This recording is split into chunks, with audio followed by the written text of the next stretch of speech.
오늘 나는 누구인가, 우리는 누구인가라는 제목으로 또 본문은 요한복음 1장 요한이 기록한 말씀을 이렇게 모태로 삼아서 여러 가지 성경 전체를 한번 돌아보고자 합니다. 여러분 가장 궁금한 게 뭐예요? 여러분 세상이 궁금하죠. 왜 세상이 궁금합니까? 그 세상이 흐르는 것을 알아야 내가 흘러가기 때문에 그렇습니다. 이제 궁극적으로 사실 궁금한 것은 내 자신인 거예요. 그래서 하나님께서 사람에게 이기심이란 이 도구를 주셨습니다. 이기심이란 도구를. 그래서 이기심이 나쁜 건 아니에요. 그걸 잘 이용하면 좋은 겁니다. 그래서 성경은 우리에게 내가 누구인가, 우리가 누구인가를 알려주는 책입니다. 그것도 정확하게 알려주는 책이라는 거죠. 보통 나라의 독재자들은 우리가 누구인가, 백성들이 누구인가를 왜곡되게 가르치고 있지만 성경은 우리가 누구인가를 정확하게 가르쳐주고 있습니다. 한때 이 성경 중심으로 살던 그런 시대들이 이제 있었습니다. 중세 때도 있었는데 그때 그것마저 왜곡되기도 했는데 지금은 종교의 시대가 아니고 기독교의 시대가 점점 사라져 가면서 이제는 스포츠, 문화, 연예 시대가 되었습니다. 여러분 요즘 우리가 이제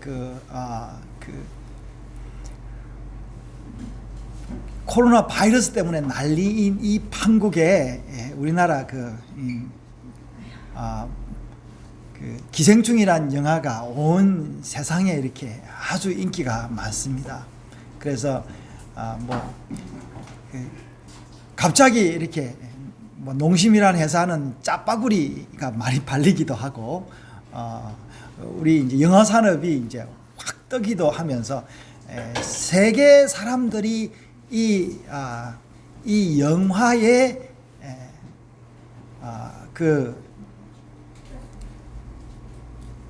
이 영화가 말하는 이 언어를 이렇게 배우고 있습니다. 여러분 왜 이 기생충이라는 영화가 이 온 세계에 이렇게 사람들에게 공감을 얻을까요? 그것은 그 영화를 보면은 그 작품이 뭘 이야기하느냐 하면은 내가 누구인가, 세상이 어떻게 흘러가고자 하는 이야기를 해주고 있기 때문에 그래요. 해결을 해주는 것도 아닙니다. 그냥 질문을 하고 있는 거예요, 그 영화가. 여러분, 성경이 왜 위대한가 하면요. 성경은 우리에게 정확한, 처방도 해주지만, 먼저 우선은 뭘 이야기를 해주냐면은 질문을 하고 있습니다. 질문을. 그래서 여러분, 성경을 보면서 질문을 할 줄 알아야 성경을 이해를 할 수 있는 겁니다. 그래서 여러분, 그 지혜의 능력은 뭐냐면은 사고하는 능력, 질문하는 능력입니다. 상상력이 그 사람의 그 지혜의 그 바탕에 깔려 있습니다. 이 기생충에서 하는 그 내용이 뭡니까? 지금 이 기생충은 지극히 지역적이고 국한된 거예요. 우리 한국의 상황을 이야기를 했습니다. 이 반지하라는 한국밖에 없는 독특한 그 주택 구조에 사는 이 송강호 가족들, 가난한 사람들이 넘을 수 없는 그 부잣집에 들어가서 참 귀한 방법으로 그 온 식구들이 다 그 부잣집에 취직이 되는 어째 보면은 참 가능하지 않은 그 일을 이게 뭔가 극화해 놨죠. 그러면서 이 가난한 사람들이 사기치고 거짓말하는 그 이야기가 밉지만은 않은, 그리고 그렇게 해야만 살아갈 수 있다라는 거를 우리는 보면서 우리가 누구인가를 다시 한번 생각하게 하는 것. 또 이 부자들을 그냥 막 욕하는 게 아니라 그 부자들이 어떻게 합니까? 그 부자들이 굉장히 순진하게 살아가는 걸 보면서 부자는 누구며 가난한 자는 누구인가. 이 봉준호 감독 이 언어를, 이 한국적인 언어를 가지고 이야기를 했는데, 사람들이 이 한국의 언어가 곧 누구의 언어가 됐다고? 세상의 언어가 되어가지고 이 봉 감독의 영화 뭐 살인의 추억, 그리고 설국열차는 영어로 된 거죠. 또 괴물, 이런 괴물도 마찬가지예요. 그 가난한 사람과 부자들의 이야기를 이제 괴물도 그려놨고, 설국열차도 마찬가지입니다. 가난한 사람들이 타는 칸과 부자들이 타는 그 칸을 구별해놨는데, 이 재난이 닥치니까 가난한 자와 부자들의 그 모습들을, 이렇게 별거 아닌 인간의 모습들을 덜추어낸 이 언어가 영화라는 이 봉준호 감독의 그 언어로 나타낸 겁니다. 여러분, 성경이 왜 오늘 제가 봉준호 감독 이야기를 하냐면은, 성경 역시 우리에게 뭘 이야기를 하냐면은 바로 이 점을 이야기를 하고 있습니다. 나는 누구인가? 우리는 누구인가? 여기에 출발하고 있습니다. 하나님은 이 땅에 사람들을 하나님의 형상으로 창조를 했고, 하나님과 함께 살도록 그 코에 생기를 불어 넣어 줬습니다. 그런데 사람들이 그것을 버리고 타락한 거예요. 그래서 타락한 이 세상에 사는 사람들의 그 고민과 갈등을 이 성경이 기록한 거예요. 그 고민과 갈등이 누구로부터 시작이 됐냐면은 아브라함으로 시작이 된 거죠. 여러분, 아브라함은 갈대아 우르에서, 그 당시 세계의 중심이라는 갈대아 우르에서 살면서 고민을 했던 거예요. 자기 집안을 고민을 했고, 자기 자신을 고민을 했고, 도대체 나는 누구인가? 나는 어디서 와서 무엇을 하며 무엇을 하다가 갈 것인가라는 것을 아브라함이 고민을 했던 거예요. 그래서 아브라함의 그 고민의 결론이 뭐냐? 하나님의 말씀을, 음성을 듣고 고향과 본토, 이제 친척, 아버지 집을 떠나는 것으로 시작을 하고 있습니다. 그 고민을 아브라함이 이삭과 야곱과 요셉과 12 아들들에게 쭉 유산하는 이야기가 창세기 출애굽기의 이야기입니다. 여러분, 우리가 잘 살면은요, 어려움이, 이런 생각을 하질 않는데, 이스라엘 백성들이 이 유산을 잘 받아서 공동체를 이뤄서 잘 살아서 이집트 가서 잘 살고 있었습니다. 근데 문제가 없었어요. 근데 그 중에 이 고민을 하고 먼저 고민을 한 사람이 있었는데 모세였습니다. 모세는 비록 그 히브리의 별 볼 일 없는 가정에서 태어났지만 기적적으로 물에서 건짐을 받고 이집트의 왕자가 되어 왕자 신분으로 살아갑니다. 그러나 어느 날 모세도 이 부유함을 견디지 못하는 거예요. 여러분, 가난함도 견디기 힘들죠. 그러나 여러분, 부유함도 견디기 굉장히 어렵습니다. 오히려 부유함이 견디기가 더 어렵습니다. 여러분, 시험이 언제 오냐면요, 두 가지 경우에 옵니다. 하나도 없을 때 시험이 옵니다. 그리고 내 능력이 출중할 때 시험이 옵니다. 예수님이 돌로 떡덩이를 만든다는 시험이 왜 온 줄 아세요? 배가 고파서 그 시험이 온 게 아니라, 여러분, 배고프다 해서 여러분들에게 무슨 시험 옵니까? 여러분, 우리는 배고프면 무슨 시험이 오겠어요? 훔쳐 먹어야 될 것인가 말 것인가, 이런 시험이 오시면 예수님에게는 뭐가 왔다고요? 돌을 떡덩이로 만들 수 있는 능력이 예수님이 있었던 거예요. 그 능력이 있어서 그 시험이 왔던 거예요. 여러분, 이 모세는 이 능력이 많음에도 불구하고 자기 정체성에 대한 고민이 있었어요.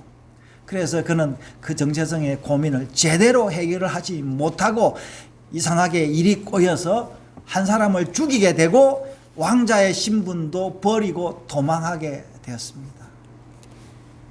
모세의 그 어무는 살인이라는 이 비참한 결과를 낳고 말았습니다. 그리고 그는 40년을 썩어버리고 맙니다. 그러던 차에 이스라엘 백성들이 자기의 그 자녀들이 갓난 아이들이 태어나자마자 강물에 버려지는 그런 비참한 불행을 당하면서 이스라엘 백성들 전체가 다 우리는 누구인가? 우리는 누구인가라는 이런 고민에 휩싸이게 된 거예요. 여러분, 지금 우리나라는 조용한데요, 이웃 중국과 일본은 지도자에 대한 회의가 생겼어요. 도대체 우리나라는 어떻게 했길래 이 전염병이 퍼져나간단 말인가? 사람들이 이 전염병으로 죽고 있느냐 말이냐. 그래서 글쎄요, 이 나라에 무슨 정치 구조가 뭐 변화가 올지 않을까 그런 생각을 해봅니다. 이스라엘 백성들도 바로 그런 그 고민을 하게 된 거예요. 나는 누구인가? 우리는 누구인가? 우리 민족은 누구인가라는 이런 고민을 하게 되던 차에 하나님이 40년 동안 예비한 그 이집트의 왕자, 학문과 무술과 모든 것에 능한 모세, 이제는 그 능력이 다 없어졌고 이제는 오로지 뭡니까? 학문이 아니라 하나님 말씀과 그 약속의 중요함을 알던 그 모세를 통하여 이스라엘 백성들이 다시 정체성을 찾는 이야기가 바로 출애굽기, 레위기, 민수기, 신명기의 이야기입니다.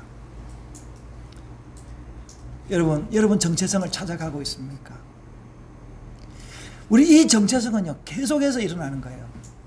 저는 어려서부터 굉장히 고민이 많았습니다. 한때는 제가 진짜 우리 어머니가 나를 낳았는가? 한 번씩 농담을 했습니다. 너 다리 밑에 주워왔다 하는 그 이야기가 진짜가 아닌가라는 이런 생각들을 진짜 하게 됐습니다. 그래서 나는 주워온 아이가 아닌가라는 그런 고민부터 해서 나중에 중학교 가면서 공부가 어려워지니까 어떻게 공부를 해야 될까라는 고민에서 입사하기도 했고, 고등학교 뭐 계속 여러분 목사가 되고, 지금 제가 아이를 낳아서 할아버지가 됐지만 지금도 계속 고민을 하고 있습니다. 여러분, 고민하는 건 아직 살아있다라는 거예요. 하나님 마음에 합당한 사람이 있었습니다. 다윗입니다. 그도 고민이 많았습니다. 우리 중에 여러분 다윗 같은 아들들이 있는지 모르겠지만 다윗은 막내로 태어났습니다. 근데 형들한테 따돌림을 받았고 엄마 아버지로부터 별로 이렇게 인정을 받지 못했습니다. 그러나 그는 그의 삶에 충실해서 들에서 아버지의 양을 치면서 자기의 그 정체성을 늘 이렇게 개인적으로 가지고 있었습니다. 그러던 어느 날 아버지의 심부름으로 도시락을 가지고 전쟁을 하고 있는 형들을 만나면서 골리앗이라는 이 적장을 때려 부수는 이 놀라운 그 일을 하면서 자기가 누구인가를 다시 한번 발견하게 되었습니다. 그런 다윗은 하나님이 예비한 이스라엘의 왕이었던 거예요. 여러분, 그 이야기가 바로 성경의 이야기입니다.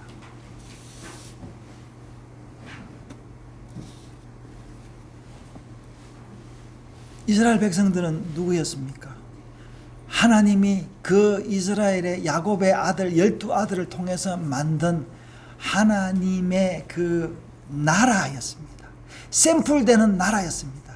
이스라엘 나라를 통해서 온 세상에 복을 주려고 했던 이 민족이었는데 이 나라가 하나님의 음성을 듣지 않고 자기들의 욕심 때문에 우상을 만들고 그 일부 지도자들의 욕심으로 말미암아 온 나라가 다 타락을 하게 되고, 결국에는 남과 북이 나누어져도 정신 못 차리고, 남쪽은 남쪽대로 북쪽은 북쪽대로, 유다는 유다대로, 이스라엘은 이스라엘대로 타락을 하고 있었습니다. 그때마다 하나님은 선지자를 보내서 이스라엘 백성들에게 너 당신들이 누구인지 아느냐? 이 이야기를 지속적으로 했습니다.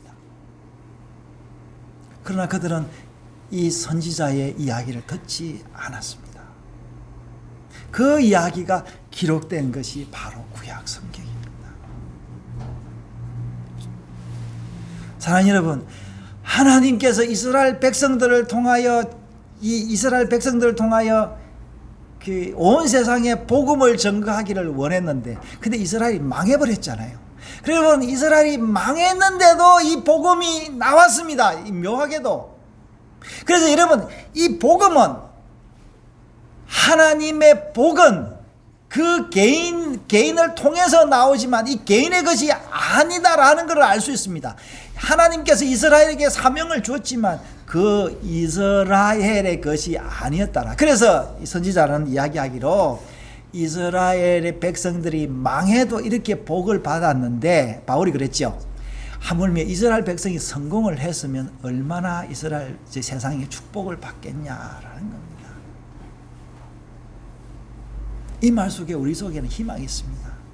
여러분, 세상이 아무리 난리를 치고, 지금 뭐 코로나 바이러스로 난리를 치고 온 세상이 전쟁으로 난장판이 된다 하더라도, 오늘 제가 읽었던 그 시편 46편 말씀처럼 하나님은 우리의 피난처시요 힘이시니 환난 중에 만날 큰 도움이시라. 그러므로 땅이 변하든지 산이 흔들려 바다 가운데 빠지든지 바닷물이 솟아나고 뛰놀든지 그것으로 넘침으로 산이 흔들려 요동칠지라도 우리는 두려워하지 아니하리로다라고 이야기했던 그 시편의 그 시편 기자의 그 확신처럼, 우리도 이런 믿음이 있을 때 이 믿음을 가져야 되는데, 이 믿음은 누구에 가지느냐?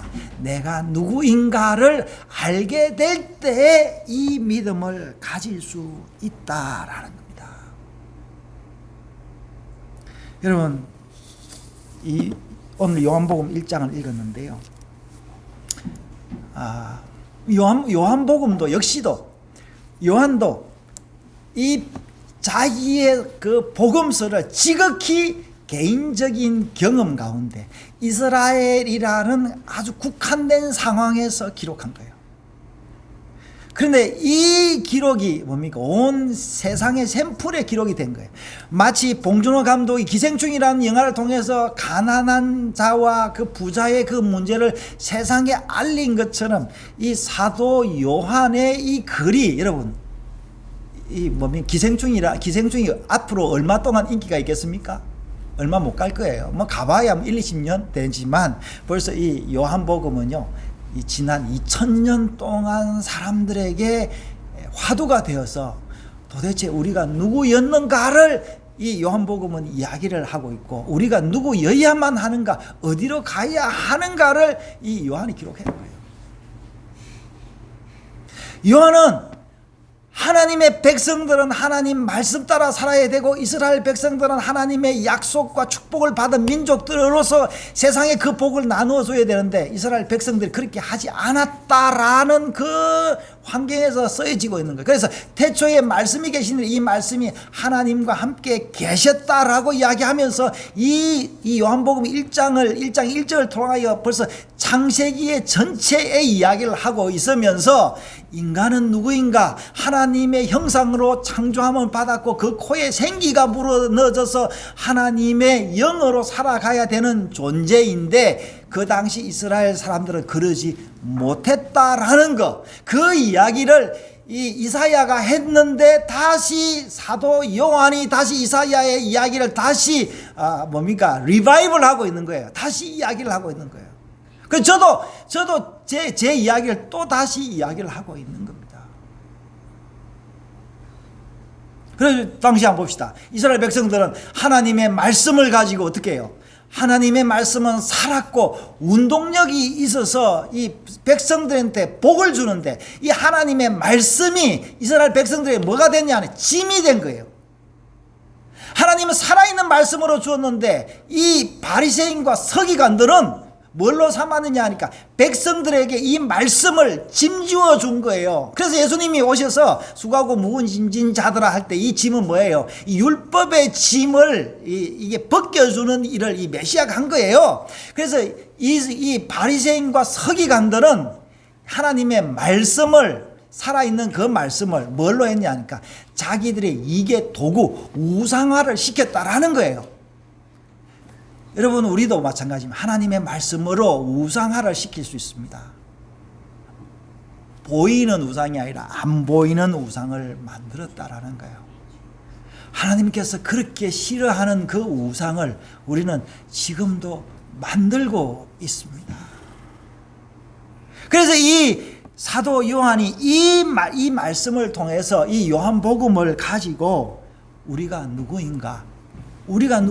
우리는 메시아가 필요하다. 우리 민족은 누구인가? 우리 민족은 메시아가 필요하다라는 이야기를 지금 요한복음에서 하고 있는 겁니다. 여러분, 이 하나님의 말씀을 여러분 개인적으로 받아서 내가 누구인가를 알아야 됩니다. 마치 봉준호 감독이 이 영화를 통해서 이 봉준호 감독은 제가 설국열차를 만들 때부터 알아봤습니다. 이 사람이 영어로 이렇게 한국 사람이 영어로 이렇게 영화를 만드는 이유가 뭐겠습니까? 온 세상에 이야기를 하고 싶었던 거예요. 근데 묘하게도 영어로 만든 이야기보다는 한국말로 만든 그 이야기가 오히려 온 세상에 더 퍼지게 되고 표준이 됐다라는 이야기입니다. 한때 우리는 여러분 국제화 이랬는데 국제화가 뭐예요? 지방화가 더 국제화다 이렇게 이야기를 했는데 봉준호 감독의 영화로 이야기하자면 봉준호 감독의 그 개인의 창의성이 가장 잘 발휘될 수 있는 그 언어와 환경이 한국의 환경이지 않습니까? 그래서 한국의 이 환경의 이 이야기가 온 세상의 샘플의 이야기가 됐다라는 겁니다. 사랑하는 여러분, 제가 왜 이야기를 하냐면 제가 그걸 보면서 제 개인의 이야기, 우리 리빙스톤 산돌교회의 이 이야기가 어떻게 세상에 접근할지에 대한 기대와 믿음이 있다라는 거예요. 여러분 지난 5년 동안 저는 외롭게 광야를 걸어왔습니다. 지금도 외롭게 광야를 걸어가고 있습니다. 저는 늘 꿈을 꿨습니다. 지난 5년 동안 꿈을 꾸어왔는데 매주마다 한 단계 그 꿈을 내가 쌓아가고 있습니다. 우리는 매주 성찬을 하지 않습니까? 제가 준비를 하는데 준비를 할 때마다 내가 습관적으로 성찬을 준비하는지 안 하는지 내 양심에 묻곤 합니다. 제가 이렇게 말씀을 준비하면서 지금 우리 아이들이 다 듣고 있지 않습니까? 우리 아이들이, 내 자녀들이 이 말씀을 아버지의 또 허풍치네 이런 말씀이 아니라 저거는 아버지가 깨달은 말씀이야, 아버지가 고민하고 있는 말씀이야 라는 그런 생각이 없이는 제가, 그런 믿음이 없이는 제가 설교를 못할 거 아닙니까? 저는 지극히 개인적인 깨달음, 지극히 우리 개인적인 이야기를 하고 있습니다. 그리고 최근에는 지난 5년 동안 계속 갈고 닦았던 이 하브루타, 하나님의 말씀을 읽으면서 토크하고 나누는 이 이야기를 이제는 인터넷을 통해서 나누고 있습니다. 이 이야기를 이제 점점 더 넓혀가고 있습니다. 창세기부터 계시록까지 이 유튜브에 이 주석을 만들, 이 소위 말해서 동영상의 주석을 제가 만들 그런 계획을 하고 있습니다. 이게 세계 최초입니다. 지금 아무도 안 알아주고 있습니다. 아무도 모르고 있습니다. 여러분, 다윗이 그 광야에서 그 고물 잡고 사자를 죽일 때 그 이야기를 누가 알아줬겠습니까? 모세가 광야에서 그 고민할 때 그 고민을 누가 알아줬겠습니까?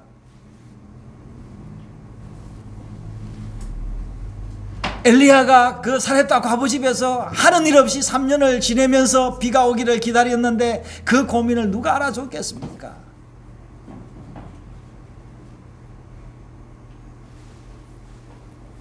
여러분, 우리가 누구인가 알아야 됩니다. 여러분, 한국 사람이 누구인가 이제 점차로 나타나고 있습니다. 재미있는 게요, 여러분, 한국 사람은 굉장히 특이한 민족입니다. 성경적인 민족입니다. 물론 한국 사람이 못된 점도 있습니다. 여러분, 우리는 굉장히 나누는 걸 좋아합니다. 제가 외국에 많이 살아봤지 않습니까? 살아봤는데 제가 늘 할 때마다 느끼는 게 뭐냐, 갈 때 외국에서 느끼는 건 뭐냐, 한국 사람 별나요. 어디 가면은 톡톡 그냥 모난 돌같이 튀어나가지고 말도 하고요, 자기 주장이 뚜렷합니다. 그러면서 뭔가를 하려고 하는 게 한국 사람이에요. 그래서 지금 한국 기업들이 막 그냥 온 세계에 뭔가 이렇게 많은 물건을 팔고 있습니다. 심지어 여러분 IT 시대에 보십시오. 우리가 일본보다 좀 나은 게 뭐냐면요, 일본은 굉장히 공동체 의식이 강한 것 같고 개인 그런 것 같지만요, 우리하고 조금 다릅니다. 우리는 나누는 걸 좋아하고 오픈하는 걸 좋아하지만, 글쎄, 우리 시연이가 일본에 여행을 좀 했는데, 시연이가 만난 사람은 안 그러겠지만 대체적으로 일본 사람들은 뭐 제가 이게 뭐 틀릴 수도 있지만 좀 이렇게 좀 폐쇄적입니다. 굉장히 집단적인 건 강한 것 같지만 상상력과 어떤 저항의식, 비판의식은 이제 우리와는 다릅니다. 그래서 일본 사람들이 지금 인터넷 IT 시대에, 공유하는 이 시대에 이게 약한 거예요. 여러분, 우리가 누구인가를 알아야 되는데, 제가 왜 이야기를 하냐면은, 우리는 하나님의 복을 받은 자로서 복을 나누어야 더 큰 복이 온다라는 것을 알아야 됩니다. 여러분이 누구입니까? 하나님의 자녀이고, 여러분이 가진 이 재능과 이 말과 이 몸을 사람들에게 나눌 때 하나님이 복을 주시는 거예요. 제가 한때, 우리가 몇 년 전에 벌써 카톡이 나온 지가 얼마나 됐어요? 한 7, 8년 됐어요. 처음 카톡이 나왔을 때, 카톡이 아무 광고도 없고 아무것도 없을 때, 이런 좋은 서비스가 있나 하면 한 3, 4년 썼지 않습니까? 그러다가 어느 날 봉사를 할 만큼 하고 자기들이 사람을 모을 만큼 모아가지고 지금 이제는 이게 카카오톡이 이 장사를 하고 있습니다. 일본에서는 카카오톡, 이게 SNS, 라인 이런 것들이 이렇게 많이 펼치고 있는데, 물론 애플도 여러 서비스들이 사람들에게 나눔도 주고 돈벌이도 하죠. 여러분, 우리 역시도 마찬가지입니다. 우리는 복을 받은 자입니다. 시대를 비판해야 됩니다. 그렇지만 이 비판한 걸 가지고 내 이속만 챙기면 안 되고, 사람들과 공유하고 사람들에게 뭔가 복을 주는 도구가 돼야 됩니다. 하나님께서 이 예수 그리스도를 통하여 이 예수의 그 피가 온 세상에 다 퍼져나가도록 했던 거예요. 그래서 여러분, 이 복음을 전하는 이 민족은 살아있는 거예요. 여러분, 어쨌거나 한국이 지금 잘 사는 이유가 뭐냐면은, 저는 여러 가지 원인을 밝혀낼 수도 있지만, 기독교가 지금 썩었네 만에 하지만 썩은 게 맞지만 그래도 이 아직 남은 사람들이 이 복음을 전하려고 선교사를 온 세계에 보내서 이 예수 그리스도의 그 피 묻은 복음, 이 복을, 하나님의 복을 온 세상에 알리려고 하는 이 믿음이 있기 때문에 복을 주시는 것이 아닌가라는 생각을 합니다. 저 역시 마찬가지, 제 개인적으로도 마찬가지. 제가 여지껏 굉장히 가난하고 힘들고 어렵게 살아왔지만, 그래도 제가 하나님 말씀을 붙잡고 새벽마다 이 말씀이 하나님의 말씀이다라는 것을 인터넷이나 유튜브나 뭔가 것을 통해서 나누려고 하는 이 믿음과 소망 때문에 하나님께서 저를 붙들고 있지 않는가 싶습니다. 여러분 역시도 마찬가지입니다. 제 개인에게 임했던 하나님의 사랑과 말씀, 여러분들에게도 임하여 복을 받는 여러분 되시기를 주의 이름으로 축복합니다.